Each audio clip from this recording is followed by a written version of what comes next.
All right, we're all set to go, Chair. Okay, well, welcome everybody, and thank you for your attendance. I'm not quite sure what number meeting this is, but we've had a few, and that's a beautiful thing. So welcome everybody. So Sebastian, would you like to call the roll, please? Yes, give me 1 second. Ed Lopez. Here. Tom Summers. Here. Gary Johns. Here. David Harris. Here. Carolyn Schofield. Here. Matthew Vasilakis.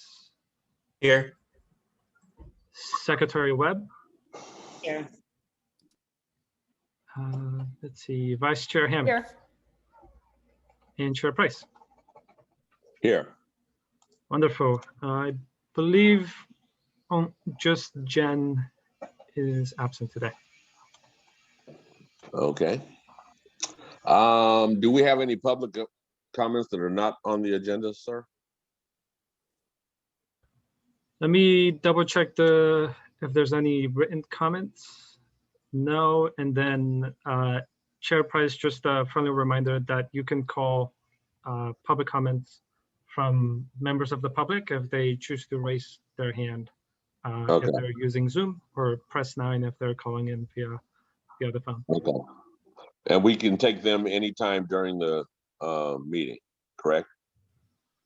It's typically as you start an item Okay. and you want to entertain a public comment, then that's when we open up that window. And I Okay. see Jen just joined. Here we go. Perfect. So I'm assuming there's no public comments? Let me check the attendees section. Just allow people to find the raise hand button if they want. And I don't see any. Okay. So moving on to number 5, our regular agenda. We'll be receiving an update on legislative bills. Great. Yes. Yes, I'm taking that item. Sorry. Go ahead, Sebastian. I was going to introduce you. Go ahead, Laura. Thank you. Yeah, I can introduce myself. So my name's Laura Fernandez. I'm the Director of Regulatory and Legislative Affairs. I was at the last meeting also, but just in case you didn't have a chance to attend that meeting. So during the last meeting, I covered SB 612, which is the Cal Cca sponsored legislation for this legislative cycle. And I had mentioned that there's a lot of other bills that San Diego Community Power is tracking through our trade association, Cal Cca. And I promised to come back and give an update on a number of other bills. And so I hope you're ready for me to go through 40 bills in detail. Everyone get comfortable. No, I'm just kidding. I'm not going to cover all of them that are in the tracker for the packet. I'm going to cover a few, just a handful, to sort of give you a flavor of the different issues that are being addressed in the legislative session. Oh, wow. Are they all in slides? Okay, I'm going to have you jump around a little bit when I get to those. But before I jumped into the discussion on specific bills, I wanted to spend a little bit of time just discussing the legislative calendar in general. As I mentioned during the last meeting, the bill introduction deadline was February 19th. And last week, the legislature was in spring recess, but they reconvened this past Monday. April's a really busy month for policy committees. So right now, our main focus is on ensuring that SB 612 is going to have enough votes to make it out of committee. SB 612 is going to be heard in committee on April 26th, meaning that the deadline to submit a support letter is April 21st at noon. I had previously reached out to some of you to see if you might be willing to submit a support letter. And I had said the deadline was April 7th, and that's because we didn't know at that time when the bill would be heard in committee. And it could have been heard as early as April 12th, which would have been an earlier deadline for support letters, but we do have a little bit more time to get those letters in. So if you haven't done so yet and you would like to submit a support letter for SB 612, it's definitely not too late. If you have any questions about how to do that, you can reach out to me. I'm happy to help. Thanks so much for everyone who's already done that. I really appreciate your assistance on the PCIA bill, which is really important to SDCP. So in terms of additional legislative deadlines, June 4th is the last day for a bill to be passed out of its House of Origin, meaning that SB 612 would have to pass out of the Senate to the Assembly. And at that point in time, the policy committees reconvene in the summer. The legislature does have a summer recess from July 16th to August 16th, and then policy committees reconvene again. So bills sort of go through one house, and then if they make it out of that house, they go to the other house, and they kind of have to go through the process again.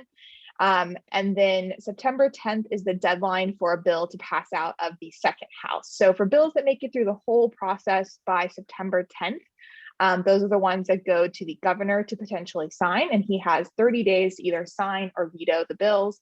And for the ones that he signed, they become statute effective on January 1st.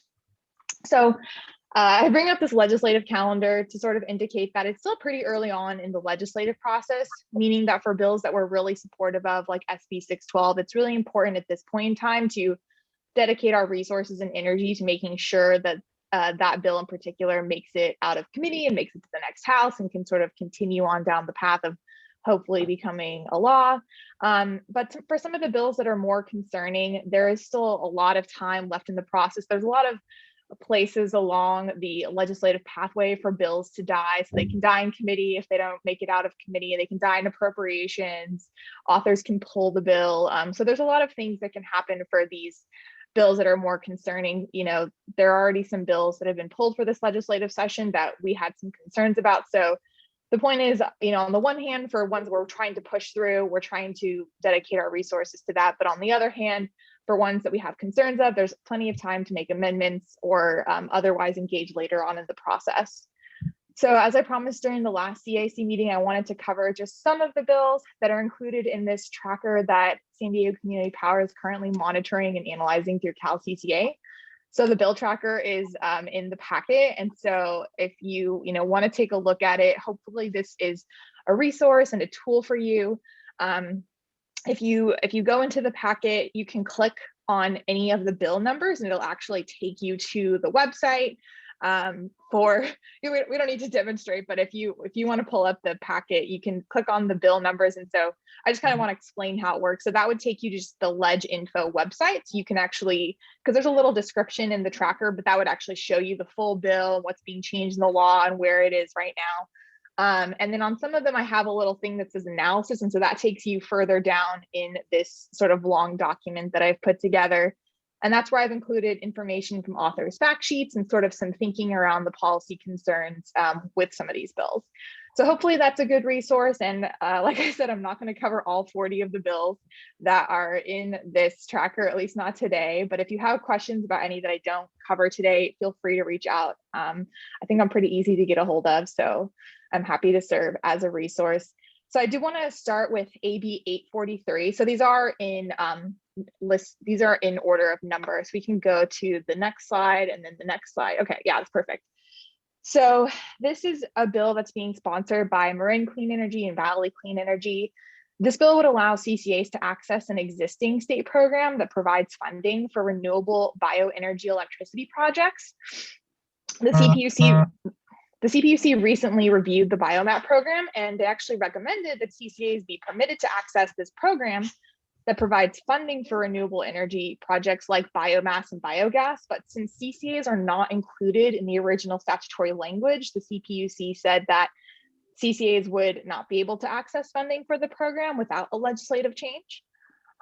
So the reason I want to bring this bill up is because this bill, to me, it's actually a lot. It's about more than the biomap program. On its face, it looks like it's a biomap program bill, but my view is that this is an important bill for CCAs because I don't want CCAs to be perceived in the legislature as just complaining about PCIA. And I think that this bill really highlights that CCAs have the ability to do more besides take over the procurement function from the IOUs, which is something that I know all of you know and are familiar with the potential of what CCAs can do for their communities.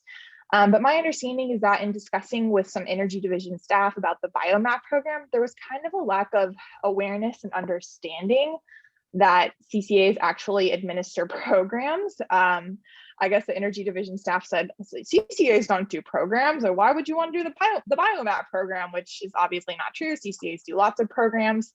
So allowing CCAs to access funding through the BioMap program would be really great precedent for ongoing efforts to allow CCAs to receive funding for other programs, such as potentially transportation electrification in the future. The next bill I wanted to discuss is SB 204. So we can kind of jump down a couple of pages. Let's see. Oh, up one, there we go. And sorry, this is kind of split across 2 pages, but this is perfect. So this is a bill that's about the Base Interruptible Program, which is an emergency electricity demand response program for non-residential customers. Currently, CPUC guidance allows demand response programs such as this one to be available to bundled customers, CCA customers, or DA customers, as long as the DA provider or CCA doesn't offer a similar program. But if the CCA or the DA provider offers a similar program, then they're no longer eligible for the IOU program, the thinking be that they would then use the CCA program or the DA program. This bill would make an exception for the BIP program by allowing customers to exit from their exit from the program to be optional rather than mandatory, even if the CCA offers a similar program. And so in the way that the previous bill I discussed, AB 843 would be good precedent for CCA programs, SB 204 would sort of set a bad precedent, because allowing a carve out for customers to stay with an IOU demand response program, even if a similar program is offered by the CCA, it would kind of be a slippery slope for potential future demand response programs. And so Cal CCA is working on amendments to eliminate the concerning provisions of this bill, which is why there is a support if amended position. So the next bill I wanted to discuss is SB 99, which is the Community Energy Resilience Act of 2021. Let's see, yeah, there, it's right there. Thank you. So the author of this bill indicates that sort of the background behind it is the fact that because of all the public safety power shutoff events that we've seen in 2019 and 2020, a lot of businesses and utilities have been investing in new fossil fuel generators in response to PSPS events. Additionally, Cal OES has been helping local governments prepare and respond to these shutoffs, but a lot of those efforts have resulted in using backup generation that is fossil fuel powered. And so while addressing PSPS and other reliability concerns are important, some of the solutions sort of run contrary to California's environmental goals, whereas clean distributed energy resources or vehicle to grid technology and other efforts could enhance resilience. So it's important to note that this bill would incentivize but not require local governments to develop community energy resilience plans with this grant program. So that's why Cal CCA has a support position on that bill. Another bill I want to talk about is AB 1161. So we have to go back up in the tracker. There we go. So this bill, Cal CCA has an oppose a less amended position, and I sort of want to explain where that comes from. So this bill would require the Department of Water Resources to procure renewable energy resources or zero carbon resources, as well as storage associated with those resources in an amount that satisfies 100% renewable electricity to serve all state agencies by December 31st, 2030. Cal CCA doesn't like this bill the way that it's written right now because it wouldn't allow a CCA or a publicly owned utility to provide the energy rather than DWR. So the hope is that this bill can be amended to allow CCAs to provide the renewable and zero carbon resources to meet the 100% electricity need rather than DWR providing this task, since that would just be a little bit redundant. Just a couple more bills. Hopefully you haven't fallen asleep yet. The next bill I wanted to touch on is AB 96. Cal CCA currently has a watch position on this bill. I think on its face, it looks like, oh, it's the California Clean Truck Bus and Off-Road Vehicle Program, which has a 20% funding guarantee for zero, but also near zero heavy duty truck technologies. So the watch position on this bill is due to the fact that there's concern about continuing to fund older technologies. And this is a bill that's sponsored by the California Natural Gas Vehicle Coalition. And so the legislature is, and environmental groups are trying to say, well, in the past we funded these zero and near zero technologies, but maybe we're moving to a place where we shouldn't be dedicating funding to near zero and really should just be focusing on zero emission technologies. The last bill is kind of related, AB 322. So this is another BioMap bill, but it's different than the first bill that I talked about. Because this one would require CEC to allocate 20% of the funds from the EPIC program to bioenergy projects. So there's some concerns that are overlapping with the bill I just discussed because there's funding of near zero technologies. But another concern is that the EPIC program is generally aimed at accelerating scientific research on emerging technologies. And this would sort of just be carving out funding for existing technology. So that's why there's a locked position there. And sorry if you can hear my dog whining in the background. She's very upset she hasn't gone a walk today. That's my fault. And then the last thing I wanted to talk about is the Nem bill. So you'll see that's AB 1139. So I know that we had some discussion on this bill at the last meeting, and I know that there is another agenda item on AB 1139 today. And so I just sort of wanted to reiterate that there's the multiple processes around NEM right now. I know everyone has been seeing all of the headlines around both the CPUC proceeding, SCG&E's proposal, the legislative proposal, and I want everyone to know that we're actively monitoring the regulatory process. I'm planning to give a presentation during the next board meeting on the NEM proposals that came out in the last month at the CPUC. And with regard to this bill, to be honest with you, since there's an ongoing regulatory process at the CPUC on NEM 3.0, I would be really surprised if the legislature would pass a bill that would usurp the regulatory process. That being said, I definitely understand the concerns around that bill. Cal Cca does not yet have a position on this bill, and external counsel has been enlisted to do some additional analysis on it. And so there's ongoing conversations at Cal Cca around potential positions on this bill, but they just don't have a position on the bill yet. And as I indicated earlier on, there's a lot of time left in the legislative process. And so I think that there is some desire to wait and see how other entities are stacking up in positioning on this bill before taking a position on it this early in the legislative process. So that was my presentation, and I'm happy to take any questions. I don't know if we should do that now or later, but that's all I have to say. Yeah, I have one question. What is our considered position on this bill? I think, it's hard to say because I think that there are some positive pieces of the bill.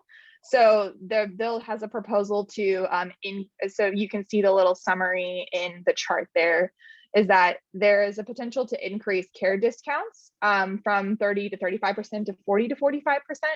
And not listed in my little summary there, but in the analysis further down, there's discussion about requiring funding for I think it's like $300,000 a year for people who are enrolled in the CARE program to have access to fund NEM projects. And so I think that there are some really good pieces of the bill that could be kept, but then there are other pieces that are more concerning, like completely eliminating NEM 1.0 and 2.0. And so in typical lawyer fashion, I'll say that it's complicated.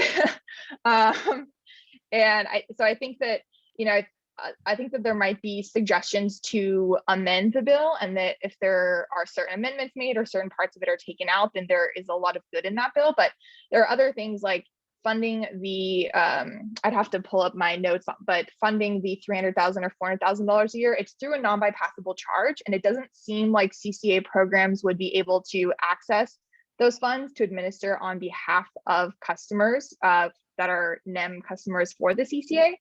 And so basically, I think that depending on if the bill stays the way that it is right now, there's some good parts to it and some bad parts to it. So I think that there will be efforts to suggest amendments to the bill, and that once those efforts are made, then we'll have a clearer picture of where the CCA or Cal Cca might want to take a position. And to add to that, thank you, Laura. We obviously are putting a lot of resources into what's going on at the regulatory proceeding. We see most of the active players being involved there. And so, don't want to speak for Laura, but we are actively engaged in the proceeding, and we're on a watch, if you will, for this bill, where we're monitoring it and see how it progresses or if it doesn't.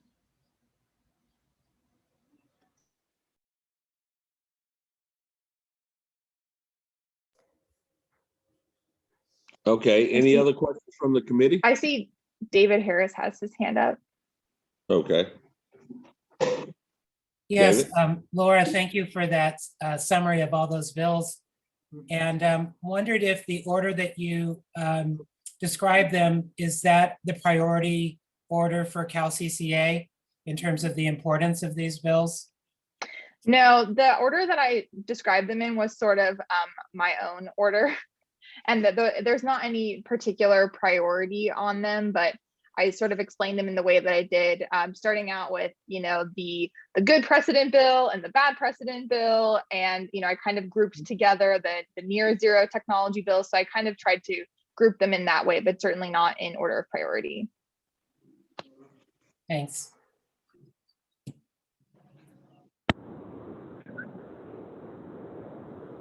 Okay, any other questions? I can't, again, I'm operating on my phone and I don't have access to all the features.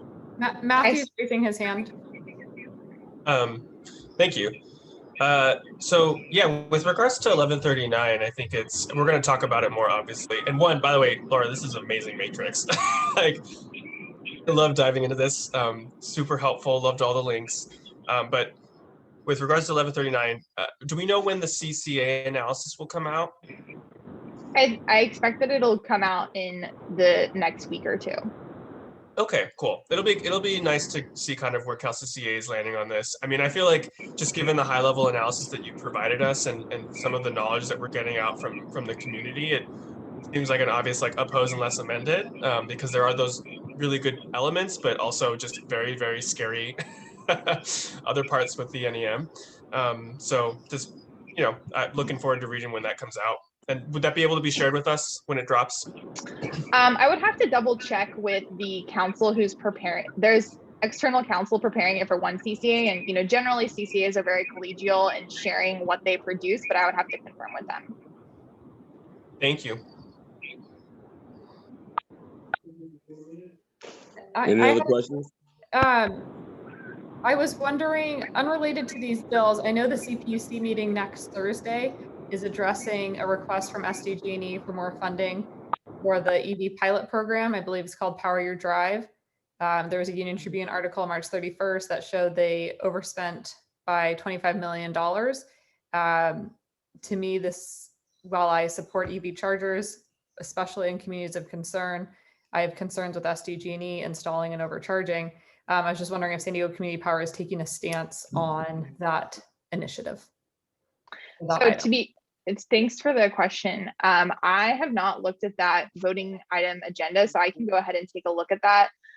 Today, I was just focusing on the legislative side of things, but transportation electrification is something that's really important to me. And I did also see that article about them overspending. And so I'll take a look at that request and we can follow up with you. Thanks for bringing that to my attention. Thank you. Not urgent, and appreciate all the great work you're doing. I know there's a lot of reading behind all these bills, but I was just curious. So, okay. Well, thank you so much. No plans right now, but I'll definitely look into it. Thank you. All right, Eddie, I don't see any other hands raised. Gary has his hand raised. Gary? Yes. Okay. Yes. I want to return to SB 612 quite briefly. It's in committee. It's the Energy, Utilities, and Communications Committee. It's chaired by Ben Hueso. He's the only state senator from San Diego County, and he is the chair of the commission, or of that committee. And his jurisdiction includes Imperial Beach, Chula Vista, and parts of San Diego. So I just want to encourage our CAC people from those cities to lean on your state senator. Absolutely. This is Anna. Glad to. Thanks, Gary. And I'll note that the cities of La Mesa and Imperial Beach have submitted their official support letters to the bill. I've met with Hueso's chief of staff, and I believe the Cal CCA has also met with other members on his staff to discuss SB 612. But yes, we'll take all the help we can get. We need to get 8 votes to get the bill out of committee. And we only have 3 that are solidified right now. So it's going to be an uphill battle for the next month to make sure that that bill can survive and make it to the assembly.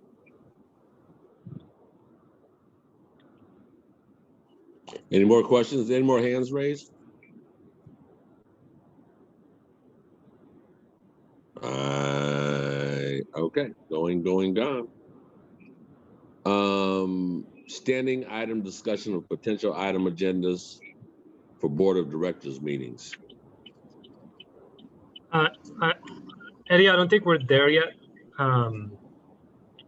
Unless you want to move the agenda around, but I think we have. I'm sorry. We were just so long on the legislative bills. Okay, besides, I'm sorry. We're at number 6, correct?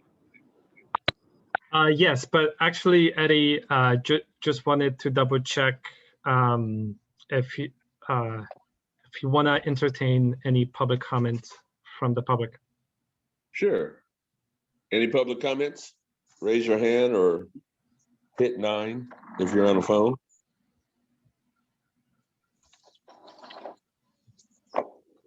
See, going once, going twice. There are no raised hands, Chair Price. Okay, so now we can move to item number 6, correct? Yes. Correct. So I would get an update and provide input on outreach planning. So I guess that's our marketing firm. That'll be staff. They couldn't make it today, but we want to start handling these marketing and communication requests and input internally. Hi everyone. Hope you're having a good Friday. Can't believe it's April already. We first of all want to thank you for your excitement to get involved for phase 2. We have worked with Civilian to come up with a general plan that will mean that many of you or all of you will get a lot of emails in the next few weeks as we gather more input from all of you. Before I dive into that, I do want to allow our new colleagues an opportunity to introduce themselves. As you can see, there's a couple of new faces here on our screens, Lee Friedman and Nelson Lomeli. And at this point, I want to pass the baton over to Lee and then to Nelson for them to briefly introduce themselves. Thank you so much, Sebastian, and very nice to meet all of you. Some of you familiar faces, some of you new to me as well. Lee Friedman, I just starting my 2nd week here at San Diego Community Power and have been just so thrilled to be working with such an incredible team and excited to really start delivering cleaner and greener power to our community. A little bit about me. I hail from the city of San Diego, worked there for the better part of the decade, really on the legislative and policy side, came up under Councilmember Mark Kersey and worked as a policy manager for Mayor Faulkner before moving over onto the operational side of the city. Worked for our Deputy Chief Operating Officer, Eric Caldwell, and ended up in the Sustainability Department, most recently as a Deputy Director.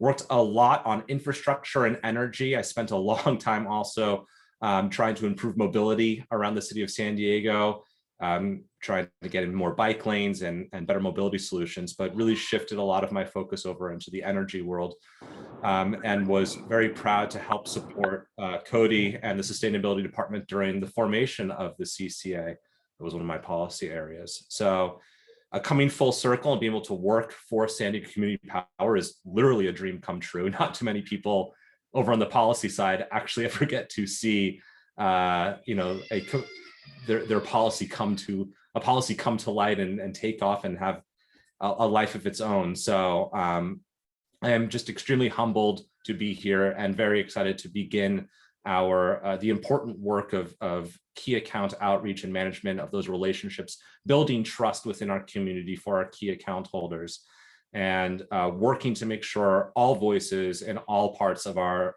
JPA are heard, and that we are understanding their needs, and that we are maintaining and building that trust so that as SDCP moves out of its startup phase and out of infancy into a more mature and a fully functioning CCA, that we're able to start to really work on giving back to the community and making sure we're meeting their needs. With that, I hand the baton over to Nelson Lamelli, who is helping me and working with me on this outreach to our customers as well, but brings a wealth of experience from Sonoma Clean Power. Thanks, Lee. I don't know how to follow that. That was really great. But hi, everyone. My name is Nelson Lamelli. I joined SDCP last Thursday as a program manager. So that I'm excited to be joining this team. Prior to joining SDCP, I was with Sonoma Clean Power for 7 years, where I started as a project assistant and worked my way into program manager. So I'm excited to bring the wealth of experience and my knowledge around programs to San Diego. I also helped Sonoma Clean Power start up and was early on in helping them do the enrollment phase. So I'm incredibly honored to be able to do this again with another CCA in California and be able to make San Diego Community Power into an awesome CCA and super successful. So I won't go on because Lee covered a lot of what I wanted to say. So thank you, Lee, for that. But I'm happy to be here, and yeah, thank you. Nelson, what areas did Sonoma Clean Power cover? What communities? Yeah, they covered the counties of Sonoma and Mendocino. Okay. All of the cities except for two, which was they had municipal utilities in those two cities, but otherwise they covered the entire counties. Okay, thank you. Great. So as Lee mentioned, he's our key accounts manager and Nelson programs manager. I wanted to invite them to our meeting, so you get to meet 2 new faces of our team, and also because they're going to be taking notes over the sort of input and discussion that we're about to have regarding your engagement with phase 2. I also wanted to mention that we brought in one more member of our team. You heard it right. We grew by 33% in the span of a week and a half, I believe. Lee is no longer the new guy. He is a seasoned veteran. So we are, his name is Lucas Utuo. He comes, and I hope I pronounce his last name correctly. He might chop me at the bits, but he comes from Cal Cca Energy Solutions. He is taking the role of Director of Data Analytics and Account Services. And he has a lot of experience from the Cal Cca and the operational side that is coming in very handy right now and supporting the efforts that Lee and Nelson are doing. And then, as you heard, Nelson is a program manager like myself. He will be supporting Lee with the outreach, and then at the same time, we're going to put our 2 brains together, the relationships I have built with all of you, and then the institutional knowledge that Nelson has to plan, hopefully, some pretty exciting things for our region. So this is the latest hires, but without further ado, let's go ahead and jump in.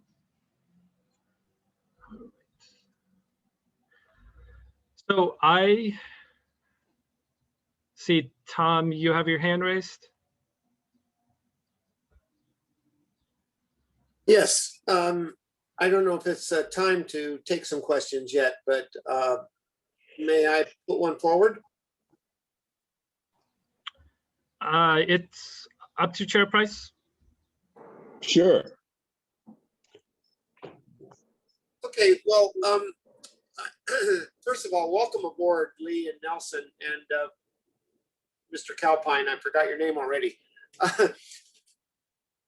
And we're talking about accounts, I believe, with Lee.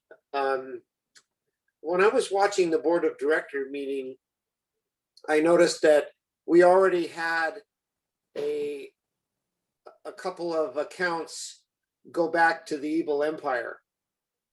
And I was wondering if we might illuminate a reason for that. Is that possible at this time? So opt-outs happen. You know, not everyone is going to be thrilled. On shedding more light into that, it's really, some organizations have different personal preferences, etc. We would look to see at the end of our enrollment period what our overall opt-out outlook looks like, because it's not over yet, and so to discern any facts from it, I would say it's a little bit early with that. And Tom, I'm happy to follow up with you and share more information. I want to make sure I stay within the bounds of what was agendized today, but those are good questions. Sebastian, I don't know if I want to stay within sort of the realm of what is agendized, but am I allowed to sort of dive into that a little bit or no? Yeah, just don't go down the rabbit hole. Just Got don't it. go down the hole. No rabbit holes. So Tom, great question. And one that we're going to have to ask ourselves as we move through the enrollment process to see, you know, as Sebastian was saying, you kind of need to, we're going to be doing both proactive work and reactive work, and we're going to have to take a look back to see what do we need to, you know, what are the questions we need to be asking ourselves about why people are opting out if they choose to opt out, what's working to get people to opt up if they choose to opt up. I've reached out to my counterparts at other CCAs to ask that exact question. You know, what sort of follow-up do you do with organizations who have decided to opt out? And generally, the feedback that I'm getting is that, you know, you want to get through your enrollment period and then take that holistic look back, understand what was going on. And then depending on the accounts and who they are, it might be establishing that relationship with the customer, trying to find out, was it confusion in the process? Was it, you know, not understanding what a CCA does or what we provide? Was it something completely different? And each account can have a unique reason, but being able to get through enrollment and then holistically look back seems to be the strategy that other CCAs have employed. Okay, well, thank you for that. And I'm assuming that my colleagues on the advisory committee were also aware of that. And the reason, and without trying to scratch at this thing any further, I understand there are issues of confidentiality, et cetera. However, these are municipal accounts. Now, I'm a little unsophisticated about some of this stuff, but these are these are accounts from jurisdictions that wanted to be in this entity called San Diego Community Power. And it's just kind of baffling to me how we could get people jumping ship so soon. And that's why I asked it. I can leave it at that. I'm sure that more will be revealed. But anyway, thanks. I know you guys are on it. This is probably one of the biggest issues of getting this thing rolling is we're handed all of these accounts and now we got to keep them. Yeah, Tom, that's a great question. And it gets really to the second bullet point I have here. And one thing that I really want to provide with you all is what's the makeup of each enrollment phase? Because while for a more general aspect, phase one was municipal, there were also a few what we called quasi-governmental accounts. And so those weren't the city of La Mesa, those were not our member cities. And so they had a different perspective, if you will.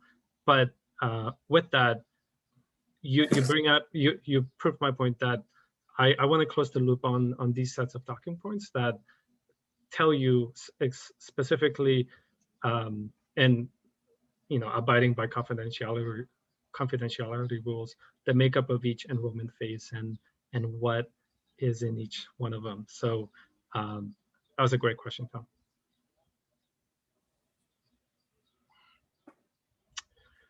Great. Well, I wanted to condense this into a very nice, simple, easy to read slide, and not bombard you all with a lot of information. First off, I will be closing the loop on the community member guidelines document that you all had seen at the latter part of last year. That document had been approved by you all, but in terms of some of the, if you remember, there were some hyperlinks to talking points, to collateral, logos, etc. That has not been completed, and I want to make sure you guys have that within the next couple of weeks to 3 weeks, so you can have that as part of our phase 2 broader umbrella. For the second, again, I want to have those finalized talking points for you all, tell you what's in phase 1, what's in phase 2, and what we're expecting for phase 3 as well, because while we are breaking these up into 3, there are folks that are going to have questions on what's in phase 3 and how does that differ from phase 2. So that will be coming your way. And when I said earlier, lots of emails will be arriving in your inboxes as early as next week. There's something new that we want to do for phase 2, and we want to do business community forums. We realized that we're going to be the second largest CCA in the state, and while Lee and Nelson are going to be superhuman in talking to as many businesses as possible, we won't be able to talk to all of them. And so we are going to ask your input, because what we want to do is have 2 business forums in each member city, one before enrollment and one post-enrollment. The one before enrollment will cover, hey, this is San Diego Community Power. It's made up of these 5 board members. It's made up of these 10 community advisory committee members, etc., and kind of build up the excitement. Then we plan to have a second forum that will invite small business members. It'll be a small business focused workshop, if you will. And the second one will go over more technical details, like what changes can you expect in your bill, and how can you utilize some of the account services that Lee and Nelson and really all of our team provides. So we'll be reaching out to you all because we want to make sure we invite the right individuals, and a lot of these bullet points, they talk to each other, but we want to make sure that we have these in the right way that communicates to your community specifically. The next bullet point is on understanding account support. We have an amazing group of staff that know what tools we have in our arsenal, and we want you guys to know about it.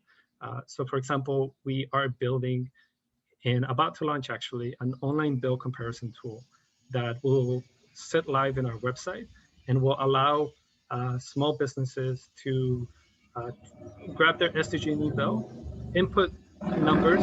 Excuse me for the very loud noise in the background. I hate that motorcycle. Anyways, yeah, this tool will allow businesses to easily grab their SDG&E bill and compare our service for Power On and Power 100 to the SDG&E default service. So more information on that. I want you guys to know that it's there, as well as more information that we're developing. we're going to be revamping our rate key that will include more information on our website. So, you know, a lot of us are familiar with time of use. What does that mean? The times that covers, the seasons that it covers. And so we want to make sure that that information lives on our website and not have to reroute customers to the SDG&E website to get that information. So we want to make sure that's part of that overall package for you all. The next bullet point, we want to identify, and I know I've mentioned this before, but we want to identify what business associations are important in your region and that we should talk to. So obviously the city of San Diego is a big region. A lot of us are familiar with it. But even there might be some business groups in on the peripheries of our cities. So there could be ones that we should reach out to in San Diego, in our communities of concern. There may be an Encinitas Business Association. And again, I honestly do not know, so I would refer to Gary and Tara on that information. See if you guys have any contacts there that we should reach out to, as well as if you know of any business leaders that could be ambassadors for us. And I know many of you have participated in our Community Power Academy sessions. Perhaps those individuals could be people that we could invite and have them get more information on a more personal basis with our team. And along the business association, I know with Ed and Carolyn, we recently went to the Chula Vista Chamber of Commerce. And what I would like to do is invite our community advisory committee members. Whenever we talk to those groups of organizations that are representative of the community, we want you guys to be there. We want you to kick off the presentation, say, hey, my name is Tom Summers. I am a yo hablo español, but either way, represent your community, kick off the presentation, and then from there introduce the staff who can go into more of the technical details, enrollment, how does the bill look like, etc. And then the last bullet point is support general outreach as needed. We have a pretty good idea of what we're going to be doing. We're still working out a possible launch event idea. The stones haven't settled on that, but I can anticipate some sort of involvement from you all, as well as anything else. We're going to present ideas to you all, but if you guys have any other suggestions that you want to provide to myself, we would most certainly welcome that. Lee and Nelson will be here to streamline any sort of communication or request. I would ask that you guys send it to me and then I send it over to Lee and Nelson. So I know they're very busy with the hundreds of thousands of accounts that will be sending communications to. So I'll pause right there, see if there are any questions, input, other ideas that you guys have.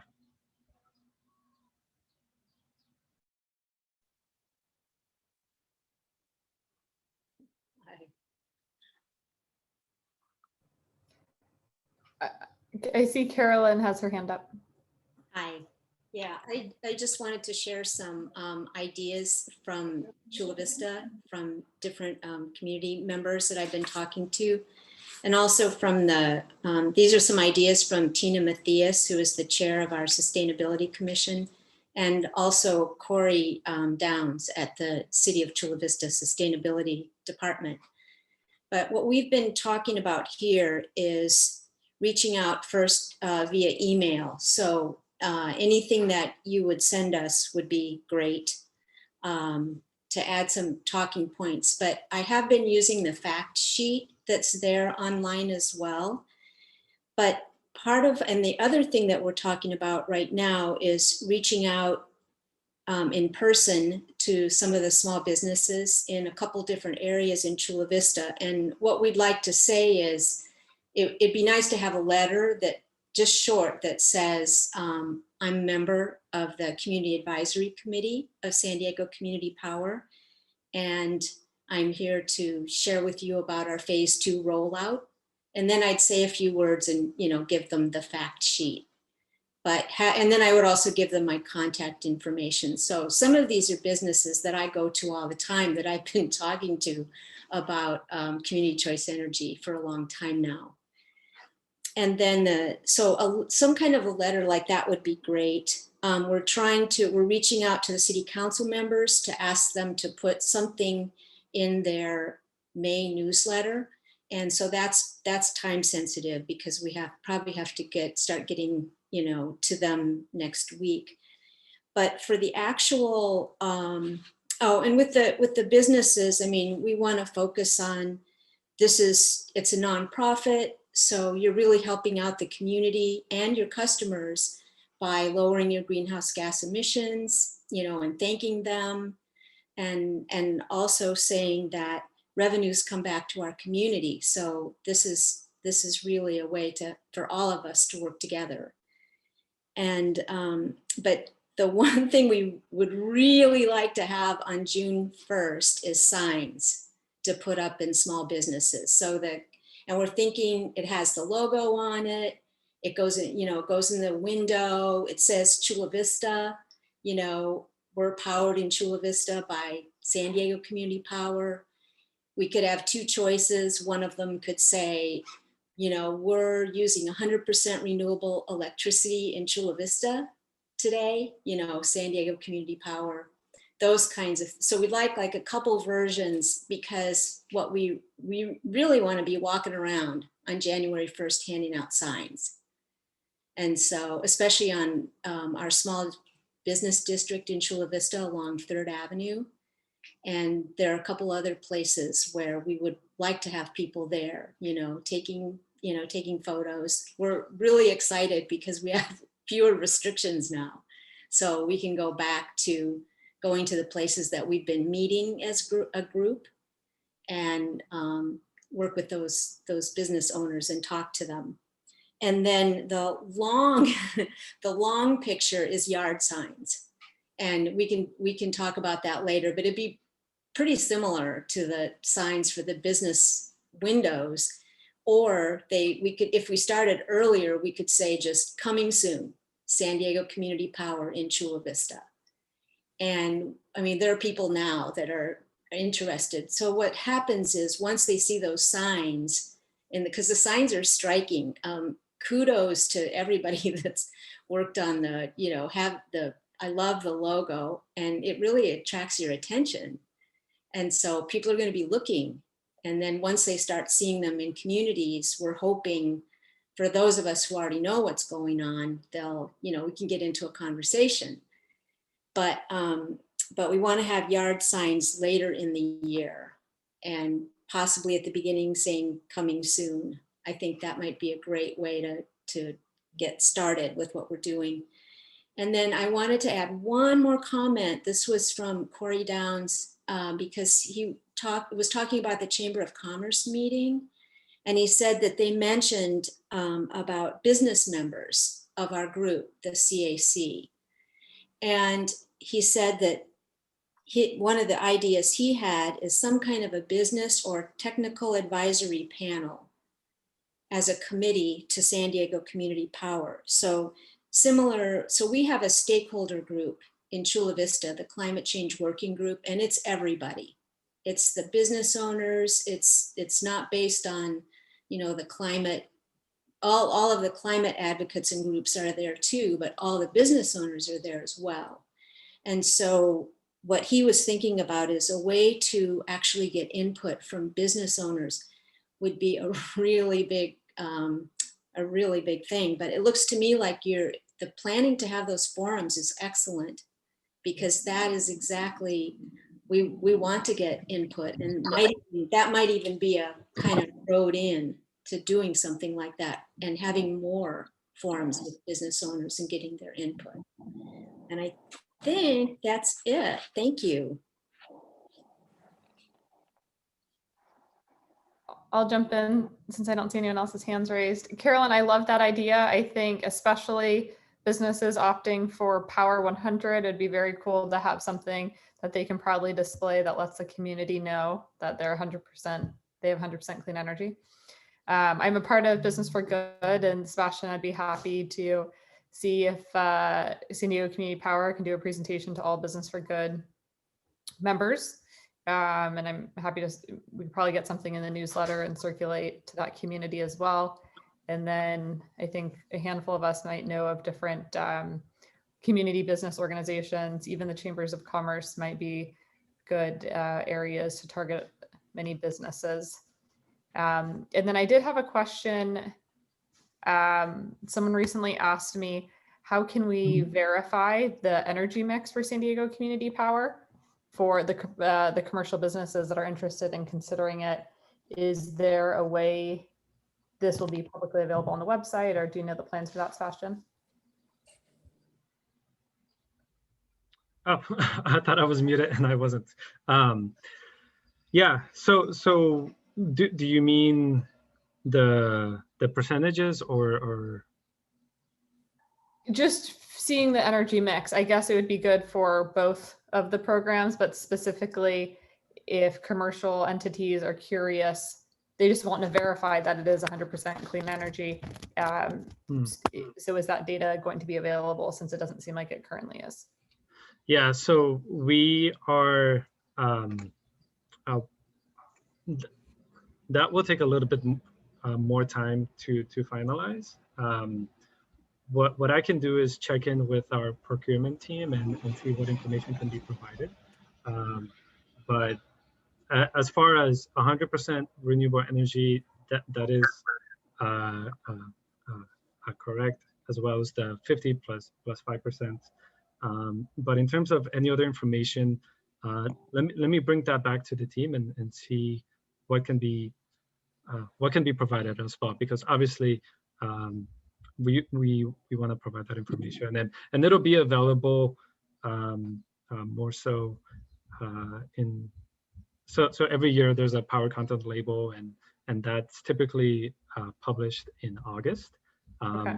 And so again, this is out of my realm of expertise. I don't know if that information can be released before that.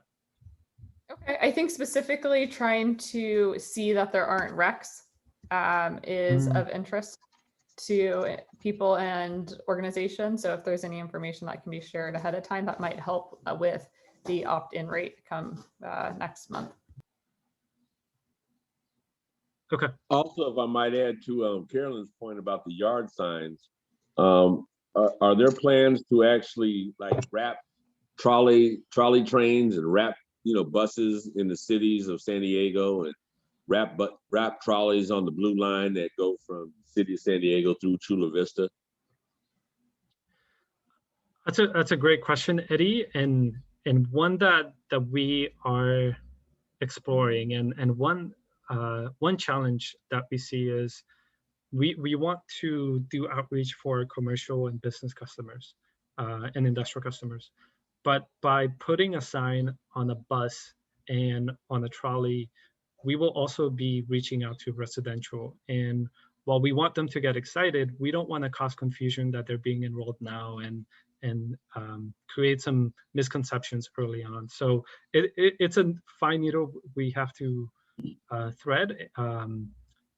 So that makes sense. Yeah, I'm not sure if we'll do that, but definitely a sort of business targeted outreach. We won't do that for phase 2, but we should do that for phase 3, if I understand you correctly. Okay. That's correct. All right.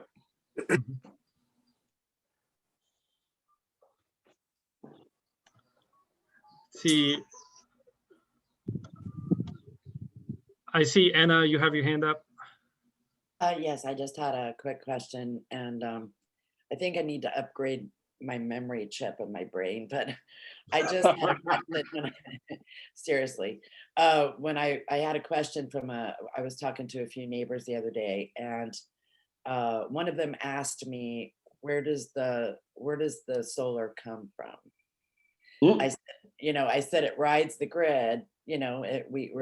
writing the SDGE delivery grid, but it's 100% clean energy. And they said, from where? and we may have covered this, and I apologize, but I wanted to have an answer next time. Well, originally from the sun. So just point up, right? Yes. Just point up.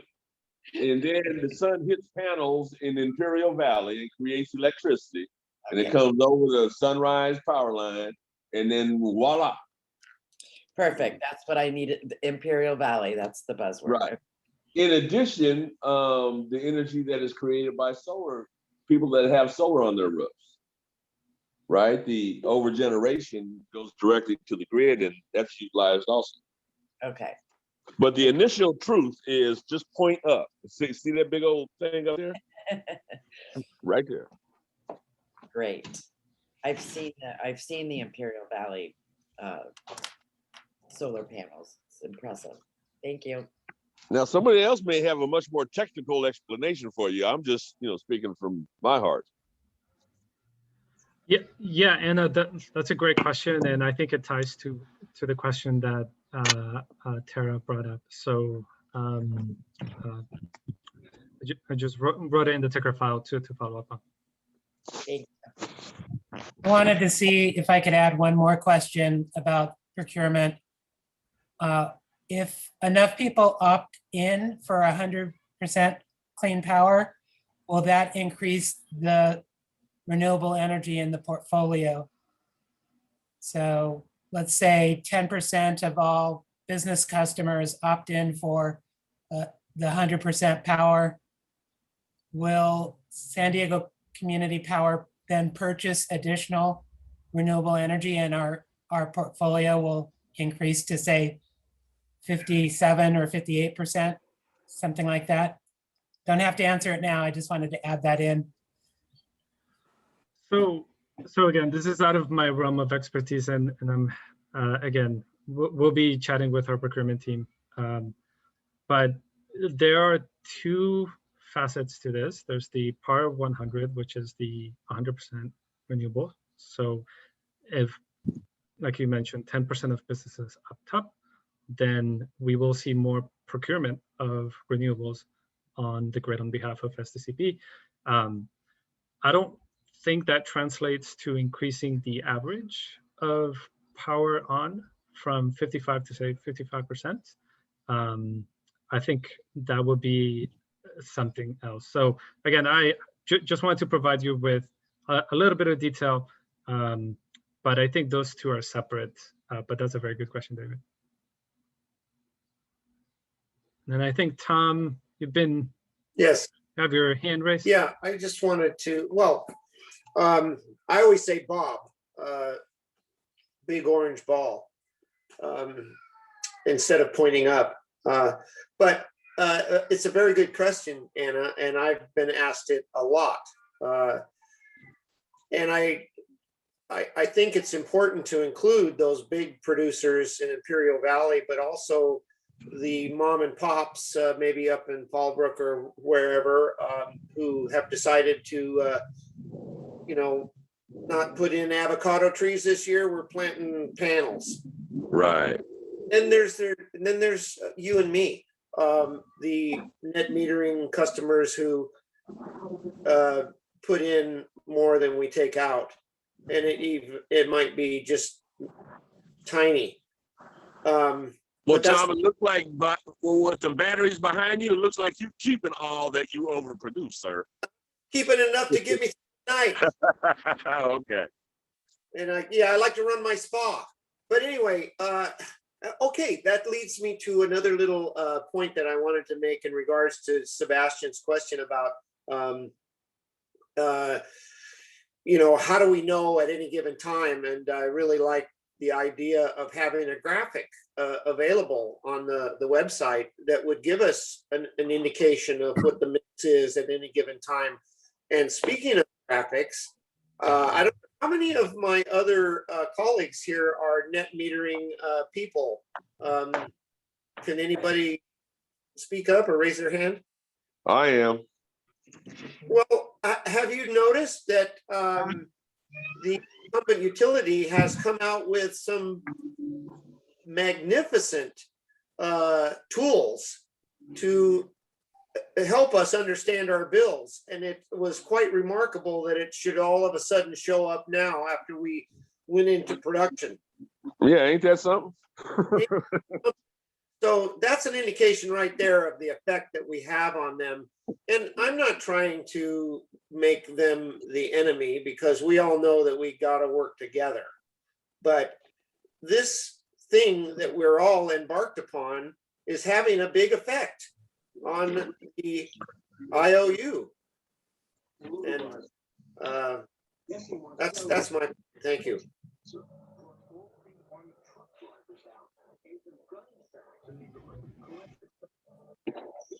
Okay, any more questions or comments or concerns?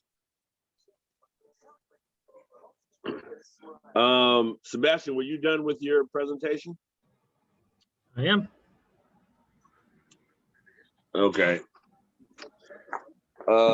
What's the next item on the agenda? I moved out to my garage and can't see my laptop. We have item 7, discuss and consider recommendation to the board on AB 1139. Tara, Matthew, would you like to comment on this? I'm happy to jump in just as a refresher. At our last meeting, during the agenda item for our recommendations to the board,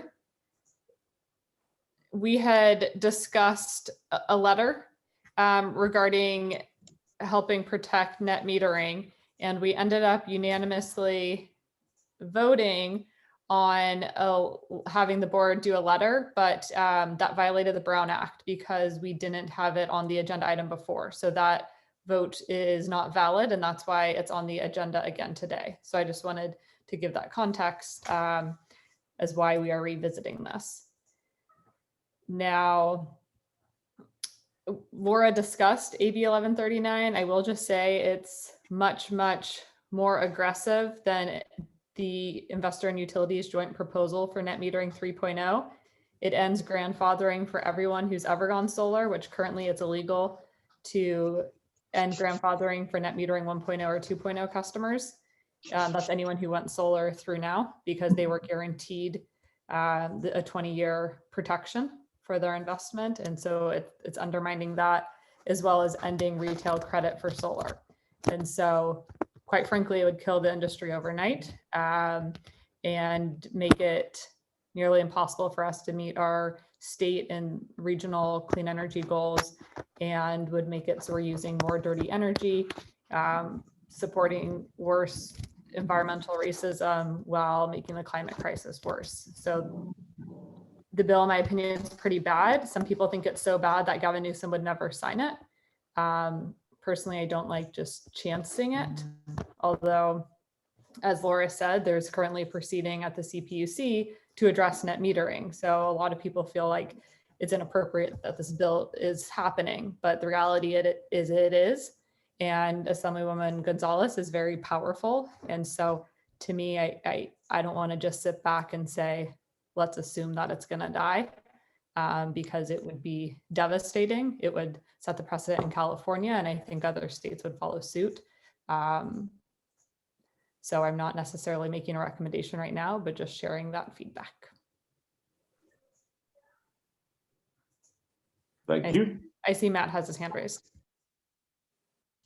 Yeah, I second what Tara's comments are, and it's a very concerning bill. It's a very serious bill. And I know that we're going to be, going through the legislative process, tracking this bill. Again, I'm very curious to see Cal CCA's position and analysis on this. But I mean, unless there's like a significant overhaul of it, like I don't see why anyone who's supporting a 100% clean energy future that's local and equitable would want to support or stay on the sidelines for this bill. So I think, unless this somehow disappears on its own before our next meeting, we should continue to track it and, be very concerned, just as we should be very concerned about the NEM proceedings at the CPUC. So I'm glad that it's back on the agenda, and I really commend Tara for continuing to elevate it, and hopefully, we can answer questions out in the community. I know a lot of folks who are solar adopters are probably going to be very concerned to hear that their promised protections and benefits may disappear overnight. So, and not even considering also the consequences for our climate if something like this were to pass. So, yeah, just want to keep elevating this, and I really am hopeful and thankful that staff will continue to track and share more information with us as it comes in. And likewise, we will do that the same with SDCP staff. And if you don't mind, I have I don't even know what to call it. It's question, concern, whatever. Sebastian, you may be able to help facilitate this, but I believe it wouldn't hurt if our committee or all the community committees throughout all the CCAs had the ability to actually write letters also, right? When it's a subject matter that pertains directly to San Diego Community Power. So I just wanted to put that out there because I've been kind of thinking about that. I kind of understand the board's hesitancy in a power play type move, but from a community standpoint, and a community advisory committee standpoint, we really don't have anything to lose. Are you recommending the CAC writes a letter to Assemblywoman Gonzalez? Yes. Okay, I like that idea. I see Ed's hand is raised. If I can just interject right there, how the community advisory committee is structured, you serve the purpose of advising the board, where you can send letters to the board, and you would be unable to do that to send letters to outside agencies. But we can send a letter to the board. You can send a letter to the board. That's correct. Well, aren't we here to make a recommendation possibly to the board today? Yes. I see, Ed, do you have your hand raised? Yes, thank you. And at the onset, I do apologize. I've been having Wi-Fi issues throughout the entire meeting. One, I hope you can all hear me.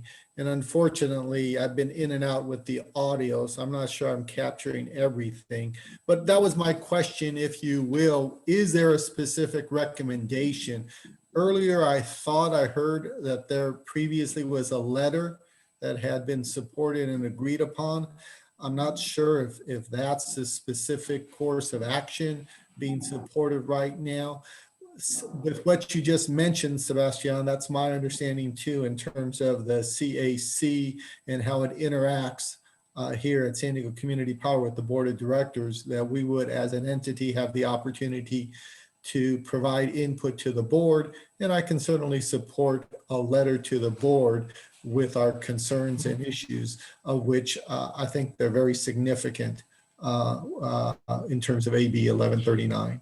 So again, I apologize that it's just been a bit difficult to follow, but I think if I got the gist of it, it would be, and I would support communication and a letter to the board with our concerns, if not outright opposition. Thanks. Ed, you did hear correctly. I think with this bill, there are some good equity elements. There's also some that I think we could make stronger. There's an SDG&E community solar program. Let's have that be a true community solar program where communities of concern, renters can own it and benefit and build it. So I think it's oppose unless amended would be my recommendation for the stance on it. And I know last week we talked about NEM and this bill, right? They both attack rooftop solar and they both have negative consequences, but I'm open. Do we ask the board to stand up for net metering, stand up for solar, stand up for equitable access to solar, and have it be more general? And this is kind of what we started discussing last time. Is it maybe it is something to Assemblywoman Gonzalez. Maybe it's also something to the CPUC and the governor. But I'm open and welcome other thoughts to see what we think would be most strategic here. Yes, I do apologize. I believe consistent with Laura's prior presentation, she also recognized and acknowledged that certainly there were specific elements to the current bill that I think raises numerous considerations of opposition. But as to the overall bill, I don't think if a letter is produced to the board, it needs to reach that overall conclusion. But again, I think already there's been significant and very specific concerns that we could continue to convey to our own board. Yeah, and I think the oppose unless amended is kind of the way we want to go. Right. And I think that's the way the board want to go. That's not really controversial. That's just, we oppose it until you fix some stuff. And I think, if we do decide to send a letter to the board, it ought to be, based upon that oppose unless amended conversation without really getting into any specifics. Right. And then we can work on the specifics, what's bad, what's almost good, what's almost bad.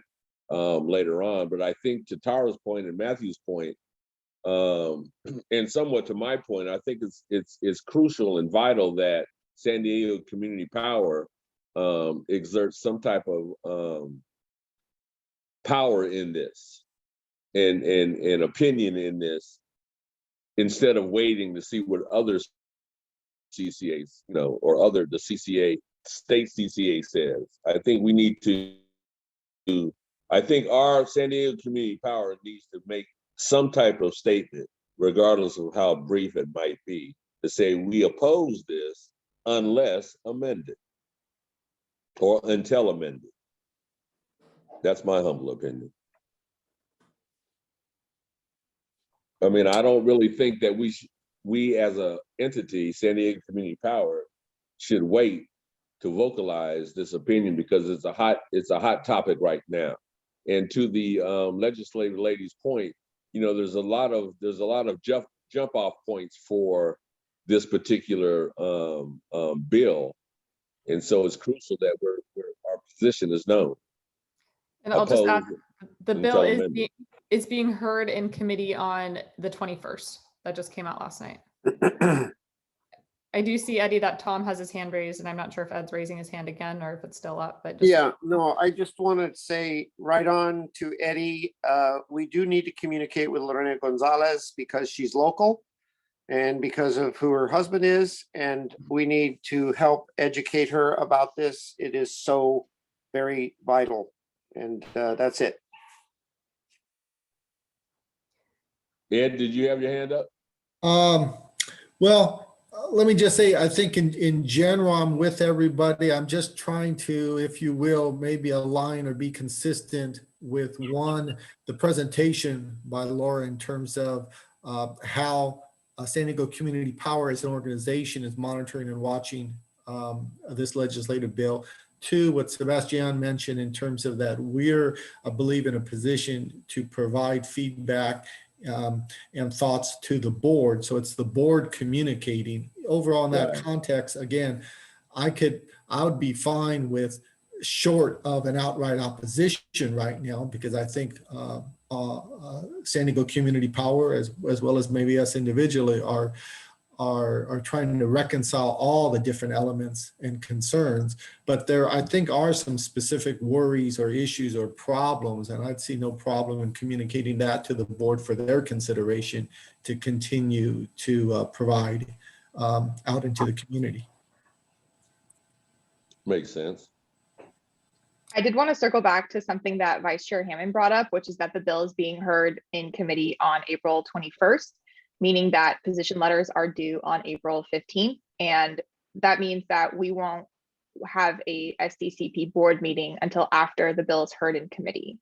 So we will know a lot more come our next board meeting. But if recommending to the board to send a letter on AB 1139 is brought to the next board meeting on April 22nd, it'll be after the bill's already been heard in committee. And so that doesn't mean that you shouldn't do it, but the bill may not make it out of committee on the 21st. So it might be moot come the 22nd, but remains to be seen.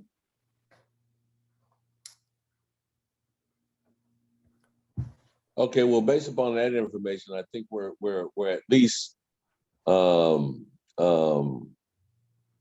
to agree on the verbiage of the suggestion that we want to send to the board for their next meeting. You know, it's good to know that they send a letter now and they don't have the time to actually, you know, create the letter. It would be a point. So, and you are under the humble notion that it may not make it out of committee?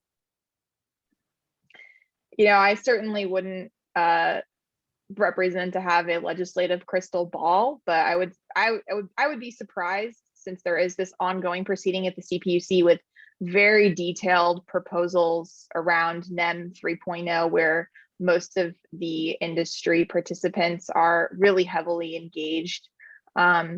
But I've definitely been wrong before, so I can't say for certain where this bill is going to land. I haven't been tracking it as closely. It's possible that it makes it out of committee, but we just don't know right now.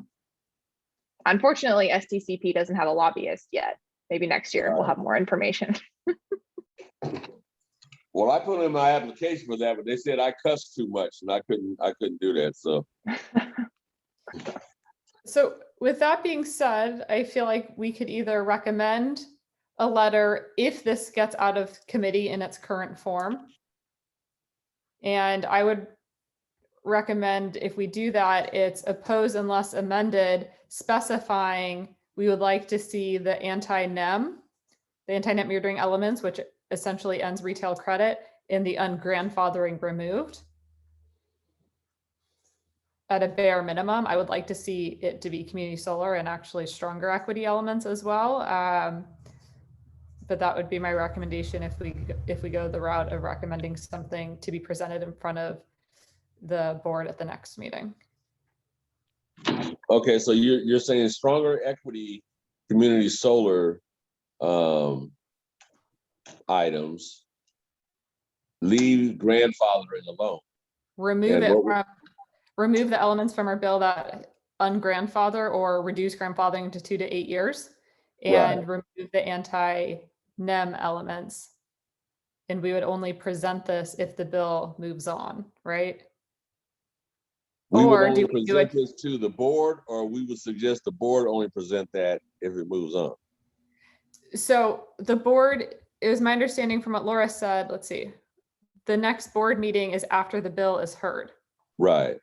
So depending if the bill dies in committee, then whatever we discuss wouldn't matter anymore, right? Right. But if the bill passes, then we would have some recommendation.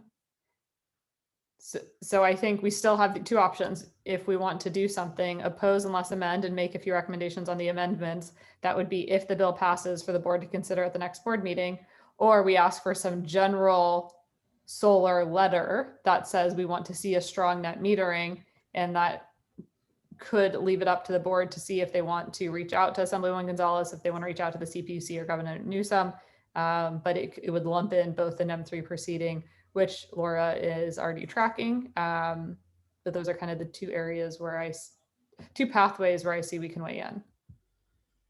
And I think my question is, when do we do this now, or do we wait till our next meeting to find out what happens in committee?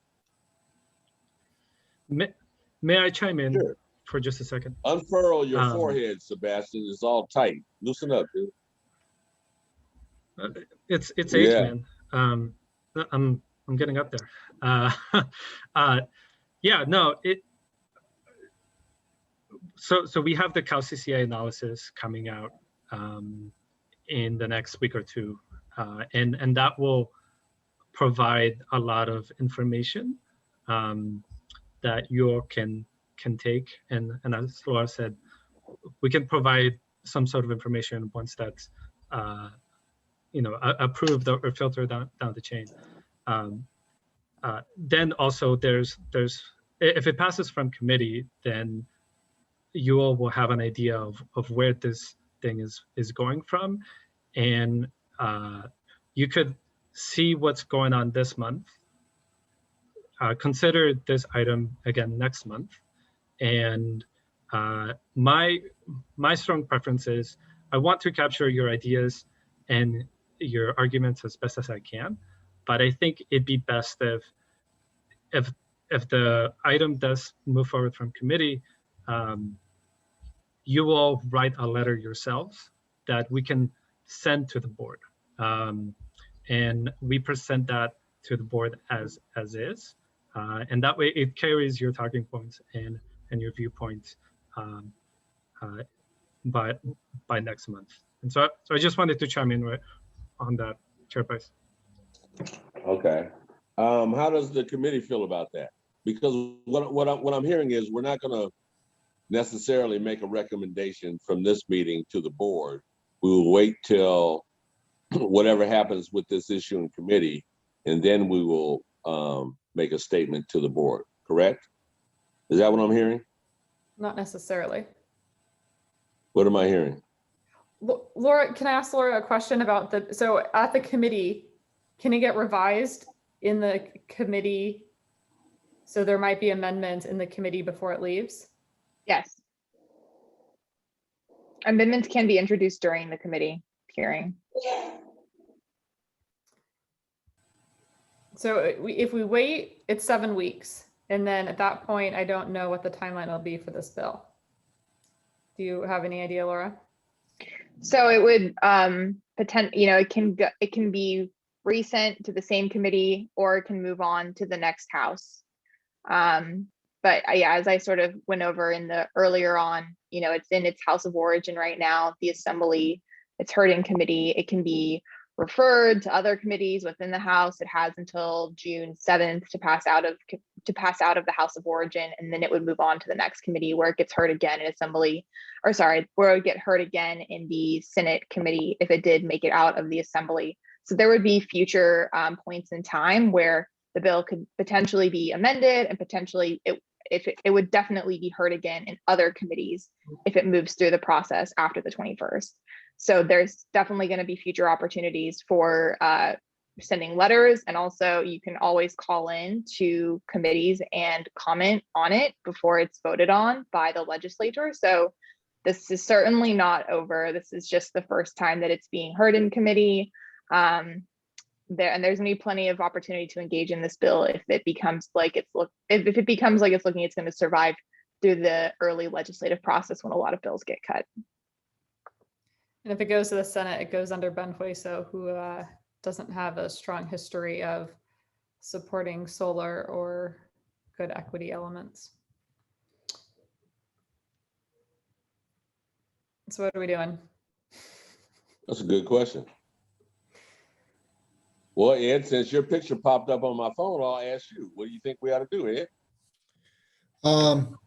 Well, in just trying to, again, sort of reconcile all the thoughts that have been presented and the ideas of how to move forward, I think at the moment, given that there's still possibilities that the bill may be amended and changed, which potentially could address any or all even of the concerns voiced today, I would simply suggest the CAC hold for right now, ask staff to continue to inform and bring us updates in terms of AB 1139 and how it's progressing, and more to the point, how and if it's been altered and changed.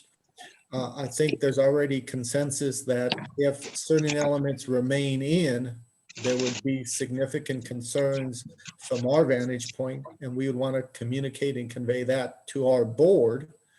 And so I think there's still opportunities overall to the entire process, as Laura has mentioned, that there'd be other opportunities, but yet we recognize right now that, again, if there's like an inability to address the grandfathering concern, for example, that we know that's out there right now. We can specifically look to that. And I think we could then go forth and present that. But again, my concern here is not necessarily concern, but my understanding is that we would be raising these issues, presenting our concerns and the considerations to the Board of Directors of San Diego Community Power. If any of us wanted individually, however, to voice these, I think we could. But as a CAC, it's how do we engage with the Board of Directors and provide them with some understanding and information to help them carry forth on behalf of community power. I do have a response, but I see Anna's hand is raised and she hasn't spoken up on this. Well, if you want to respond to Ed, that's fine. I just I wanted to discuss Senator Hueso because if someone could help me draft a letter at that time when it moves to Senate, I would be more than happy to submit a personal letter from myself to him. We've worked together extensively here in Imperial Beach, and I feel there's some camaraderie or at least some understanding there. He's helped us a lot on the border pollution. So,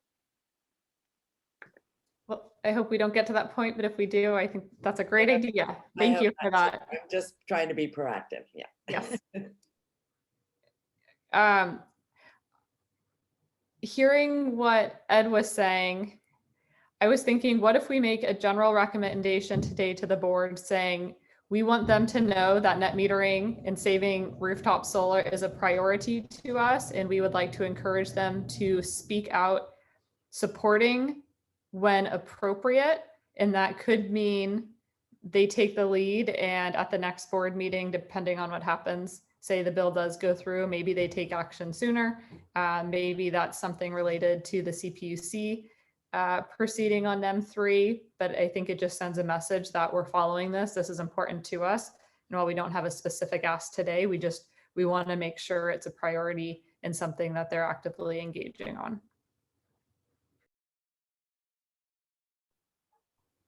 And I see Matt's hands raised. I'll support that. I don't know if it's a second. Should I make so? Okay. If you're motioning, I'll second it. I will turn that into a motion. Hey, Vice Chair, do you mind repeating that? Sure. So I will make a motion that today we recommend to the board to stand up in supporting net metering and rooftop solar when appropriate. And we just want them to know that this is something very important to us. And we would like them to stay engaged and very active, whether that is the NEM 3 proceeding, this legislation, or other policy areas relating to rooftop solar.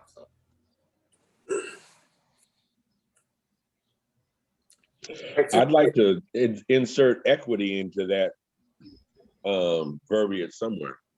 I was thinking that as well. Do you have any recommendations? No. What if we say it is important to us to protect rooftop solar and ensure rooftop solar is accessible to all and is support is prioritized in communities of concern, priority or something. Yeah, just somewhere. Does anybody else have any suggestions on inserting an equitable sentence into this? If I may, I'd like to make this is a procedural question here. Perhaps we're trying to promulgate some language right now, correct? I don't know what promulgate means, but I think I do. Yeah.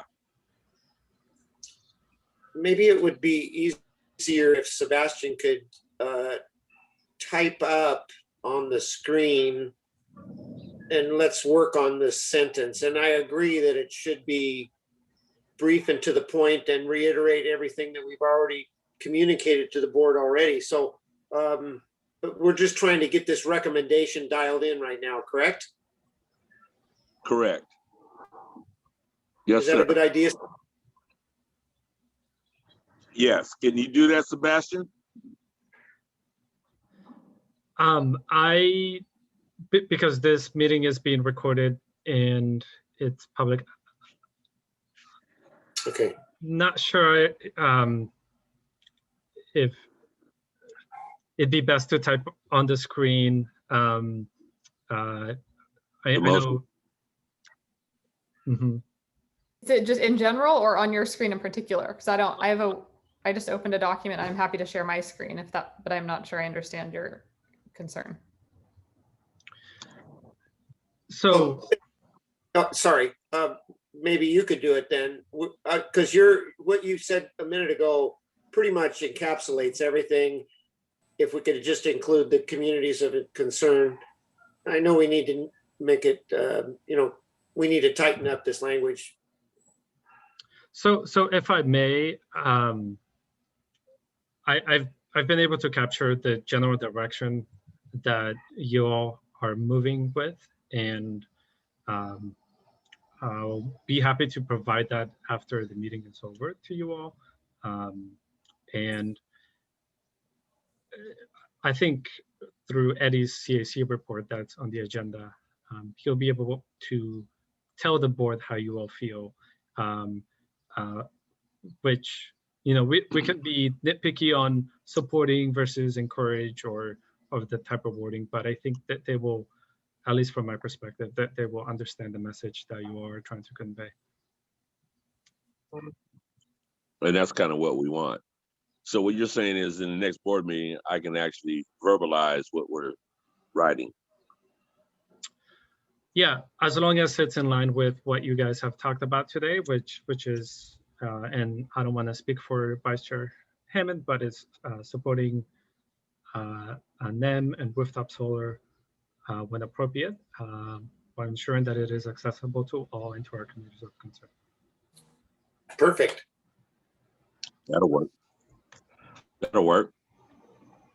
How's everybody feel about that? I like it. Ed and Carolyn have their hands raised. Oh, I just wanted to suggest the wording prioritize rooftop solar with backup batteries in communities of concern.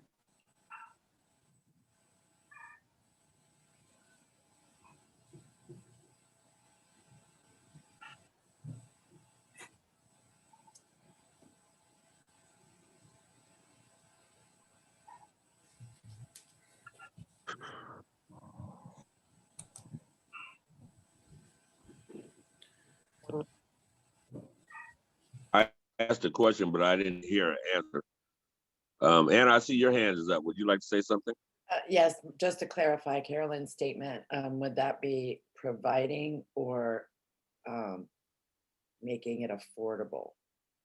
I'm just curious of the verbiage. We're talking about providing this this equipment for that in the neighborhoods of concern, or are we talking about making it affordable?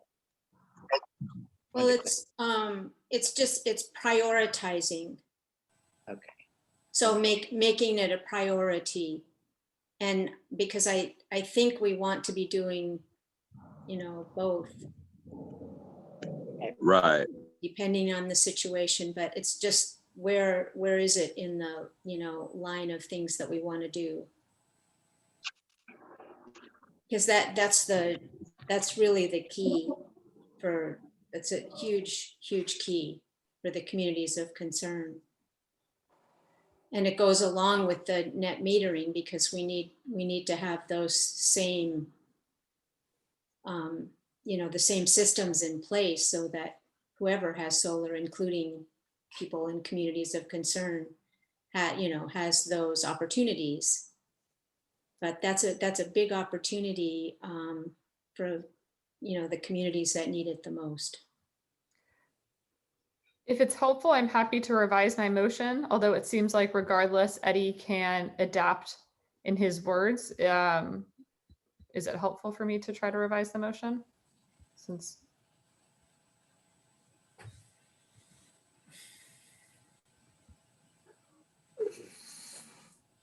So if I may chime in, as part of Eddie's report, he's able to tell the board what you all have discussed, and I think for this sort of, you can definitely call a vote and a motion, but he will definitely carry the message forward, in my opinion, whether there's a vote or not. Definitely. I hear that. I do think it's a stronger message to say last time it was a unanimous vote. I don't know what today will be, but we unanimously voted. We want you to prioritize this. I think sends a stronger message than just, hey, we want you to be aware of this. So I would recommend, and I'm happy to revise my motion if that's of interest. Eddie, what would you like to do? Well, I think after all this conversation, I think at minimum, your motion needs to be restated. Okay. So I have a motion to ask the board to stand up for rooftop solar and energy storage, ensuring current solar customers are protected and a solar-friendly net metering continues for all ratepayers, with a priority to grow solar and storage in communities of concern. That'll work. Okay. I'll second it. It's been moved and seconded. Yes, I second. Anna Webb. Yeah, so Sebastian, can you take the vote?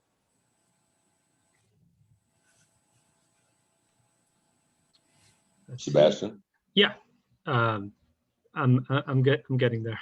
Jen Dirks. I don't know the right term. Yes, yeah, for it. David Harris. Yes. Carolyn Schofield. Hi. Ed Lopez. Sounds good to me, yes. Which, by the way, Ed, love your Barcelona jacket. Tomorrow. Yeah. Tom Summers. Summers votes yes. Matthew Vasilakis. Aye. Secretary Webb. Aye. Vice Chair Hammond. Aye. And Chair Price. Aye. Alrighty, passes unanimously. Thank you.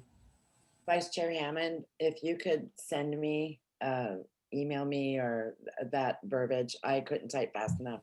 I'm You got sorry. Thank you.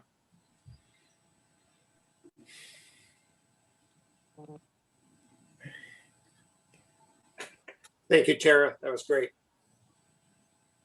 Thank you all. I think it was a good discussion. Thank you. Chair Yeah, I Price. think it was a nice. Yes, sir. Apologies. Yes. Just a friendly reminder if you want to entertain comments from the public on this item. Sure.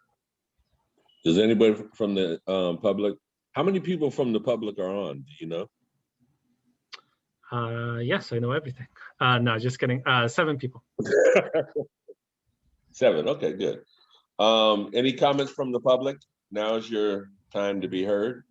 Either raise your hand or if you're on the phone, hit 9. I believe that's how it goes. That's correct. Star 9. Star 9. I see none. Alrighty. Okay. Thank you. So moving on to number 8, are there any other potential agenda items for our Board of Directors meeting, aside from what we've already just discussed?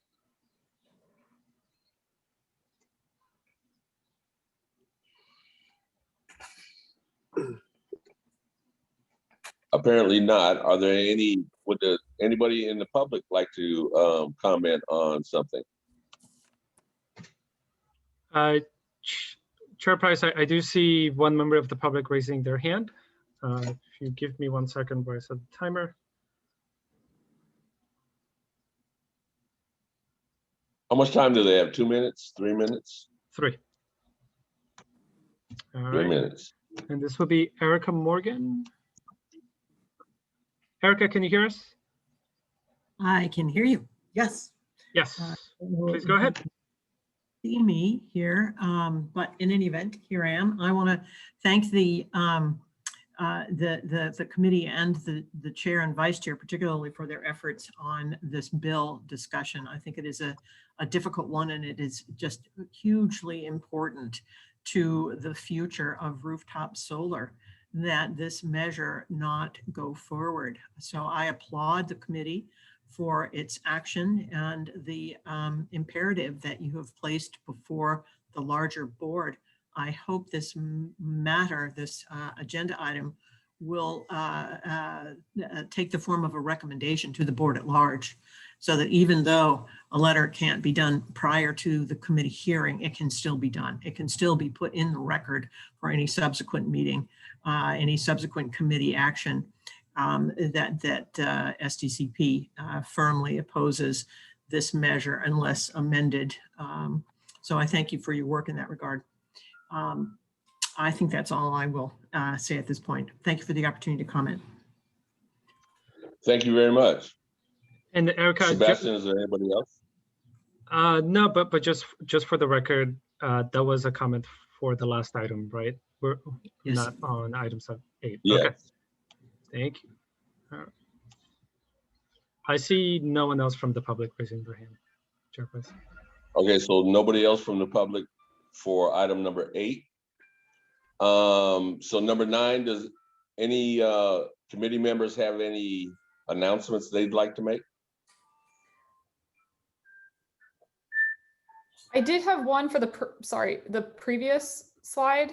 I don't know if we can see it first, but I was curious an update on the CEO search. I know Bill Carnahan was brought in as interim CEO, and I haven't heard what the process will be to find a permanent. And so I'm not sure if that's something, Eddie, that you could recommend that they discuss at their next board meeting, or if that's something that would come to us as well. But for the previous agenda item, that's my recommendation. For agenda item number 8, that's one of you. That's your To have the board discuss it, since I think it would be last year the CEO search ended up taking much longer due to a potential technicality, and just want to ensure that we have smooth sailing. And so I think it would be important to have this be discussed sooner than later by the board, since I believe they're the ones dictating the direction of this. I wholeheartedly agree with you. Also, an update on the CFO search. That would be more for us to get an update than their meeting, right? Right. Okay. And I see David and Anna have their hands raised, by the way. Go ahead, David. Thanks. I wanted to let everyone know I'm a member of San Diego 350, and we will be sponsoring a webinar on a topic that may be of interest to this committee. It's on solar energy, the future of solar energy in California, the issue of net metering, and social equity. And among our presenters are Vice Chair Hammond and Chair Eddie Price. I think I'll attend that, David. Thank you. Excuse me, David, what's the date on that? Oh, yes. The date is April 15th, 6:30 p.m. And to register, you can go to the San Diego 350.org website.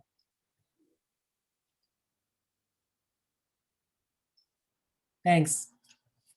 Thank you. Somebody else had their hand up? Yes, I did. I do. And this may be a bit off topic, but to us here in IB, it's extremely exciting. It has to do with the environment, but not necessarily solar and the great things we're doing here. But the EPA is finally getting involved in the cross-border pollution. Wow. Yes. So I have a link I could send to Sebastian for anyone that's interested in getting the link. Public comments can be submitted up until I believe May 20th, but they're going to be working on the USMCA Tijuana River watershed and adjacent coastal transboundary wastewater flows. Wow, Okay. you said that's a mouthful. Isn't Say it? that again, please. I'm not going to say it 3 times. Okay. But anyway, they're finally addressing this, and it's just super important to us here. So I just wanted to shout that out. Congratulations. Thank you. Any other committee members? Are there any hands raised? I don't have the hand raising visual on. David's is, but I'm not sure if it's from the previous announcement. Oh, it looks like the previous announcement. So no, we're all good. Okay. So I believe without further ado, we can adjourn this meeting. All And I right. congratulate us on a spirited discussion about AB 1139. I think it's very important, and we need to have some type of input into it. Well, thank you, everyone. Have a beautiful weekend. Enjoy the rest of your day. Thanks, everyone. Take care. Thanks, bye. You all. Thanks so much. Bye. Thank you very much, everybody. Good to see you, Tom.